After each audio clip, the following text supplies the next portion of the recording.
আর একটা জিনিস মনে রাখবেন, জুলাই যোদ্ধা আলম ভাইও জুলাই যোদ্ধা। দিশাহারা থেকে বের হয়ে আমি এবার একটু আলম ভাইকে দিয়ে দিলাম মাইক্রোফোন।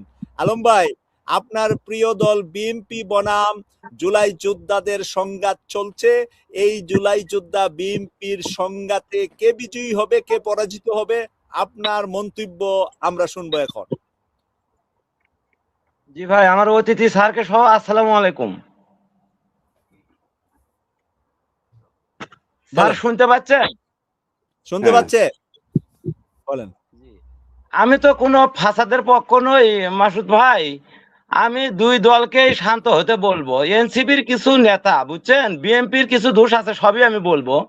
এনসিপির কিছু নেতা বিভিন্ন জায়গায় বিভিন্ন ভাবে রং কথা বলে বুঝছেন। এই রং কথাগুলো যখন দুই চারটে রং হয়ে যায়, তখন কিছু ওয়াকসাটা লোক মনে করেন যে এই ফাসাদ বাজা দেওয়ার চেষ্টা করে। একজন যদি ফাসাদ বাজা দেয়, ওর সাথে অন্য গ্রুপের 10 জন যা যোগ দিয়ে এটা মনে করেন যে আরো বড় করার চেষ্টা করে।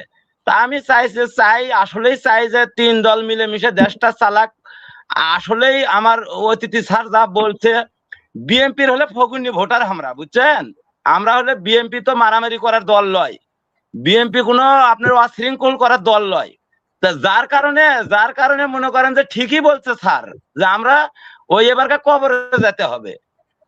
আমাকেও থাপ্পড় মারলে আমি ঘুরে ঘুরে উত্তর করি না, আমি বলি কি যে তুমি যে আমাকে যে মারলা, এটা ঠিক করলে না বা ঠিক করলে, এটা আল্লাহ বিচার করব। তা আমি তো প্রতিশোধ নেই না বুঝছেন। এক মানুষের চিন্তা ভাবনা এক এক রকম। তা আমি এনসিপি কে সতর্ক করে বলতেছি, বিভিন্ন জায়গায় বিভিন্ন নেতারা বিভিন্ন কথা বলে বুঝছেন। যেমন তারেক রহমানকে বলে তুমি কার নাতি কার বেটা সেটা আমার দেখার সময় নাই।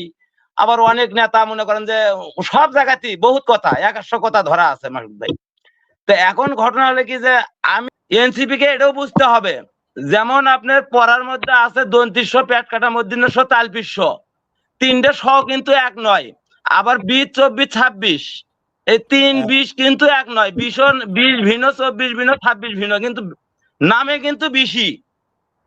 বর্তমান এখন ক্ষমতায় আসার পরে কিছু শক্তিশালী হয়েছে বিএনপি, কিন্তু তাই বলে যে জামাত এনসিপির সাথে পাবে তা কিন্তু নয়। এনসিপি কে আমরা হিসেবে ধরি না, সত্যি কথা যেটা, কিন্তু জামাত শিবিরক হিসেবে ধরি। আর এনসিপি কে আমরা সাথে নিতে চাই, এনসিপি কে আমরা সাথে নিতে চাই এই কারণেই, আমাদের তো রাজনৈতিক দল লাগবেই, একা তো নির্বাচন হবে না। সবাই যদি সরে যায় তাহলে তো একা নির্বাচন হবে না। এই জন্য এনসিপি কে আমরা সাথে নিতে চাই। শুধু তাদেরকে অনুরোধ করব, আপনারা রং কথা থেকে বিরত থাকেন। বহুত রং কথা আছে মাসুদ ভাই, ওগুলো বলে এনসিপির ভাবমূর্তি নষ্ট করতে চাই না। তা আসসালামু আলাইকুম। আপনি তো জুলাই যোদ্ধা, এই জন্য আপনি বাপের বাড়িও ছাড়তে পারেন না, মামার বাড়িও ছাড়তে পারেন না, দুইটাই আপনার রাখতে হইতাছে।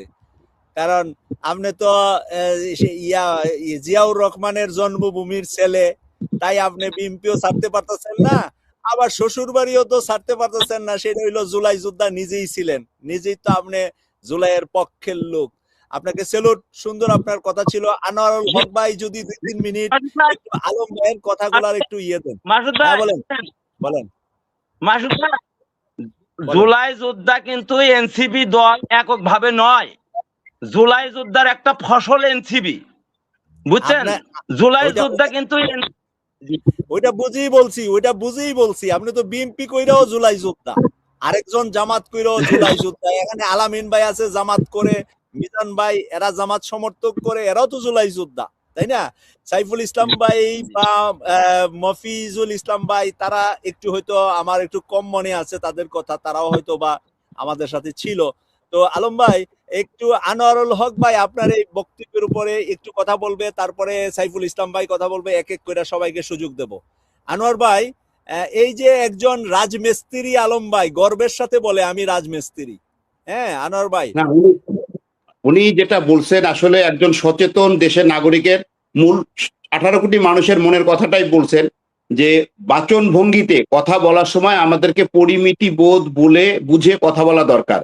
যে কোনো ভাবেই হোক, তারেক রহমান সাহেব একটা বিশাল রাজনৈতিক দলের চেয়ারম্যান এবং জনগণের প্রত্যক্ষ ভোটে নির্বাচিত প্রধানমন্ত্রী।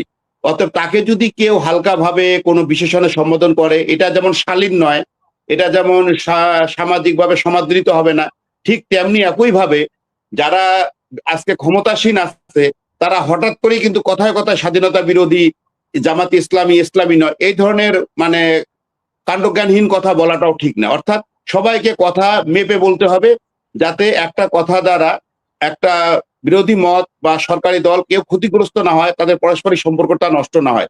একজন সাধারণ নাগরিক হিসাবে আলম ভাই যেটা বুঝতে পারছে, এটা যদি আমাদের জাতীয় নেতারা বুঝতে পারতেন, আমার মনে হয় আমাদের আরো বেশি, আমাদের রাষ্ট্রীয়ভাবেই উন্নতি হতো, ভালো হতো, দলীয় সম্পর্কগুলো সুন্দর হতো।